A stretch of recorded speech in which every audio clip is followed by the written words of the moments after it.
പ്രകാശമേ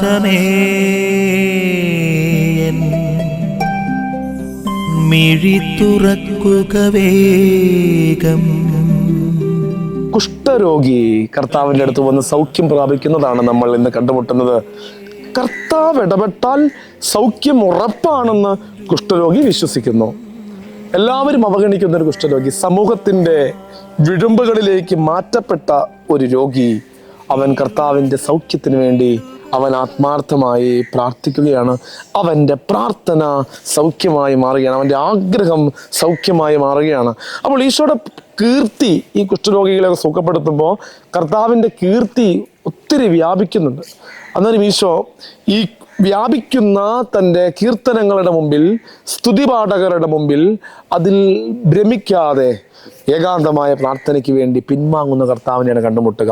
കുഷ്ഠരോഗിയുടെ വിശ്വാസവും കർത്താവിൻ്റെ വലിയ സത്കീർത്തികളുടെ മുമ്പിലും അവയിൽ നിന്നെല്ലാം മാറിയുള്ള പിതാവുമായുള്ള പ്രാർത്ഥനയും അത് നമുക്ക് മാതൃകയായി തീരട്ടെ. അത്തരത്തിൽ ഈ നോമ്പുകാലം കൃപ നിറഞ്ഞതായി തീരട്ടെ എന്ന് പ്രാർത്ഥിക്കുകയും ചെയ്യുന്നു. ആമേൻ. നിൻ വഴിയേ നടക്ക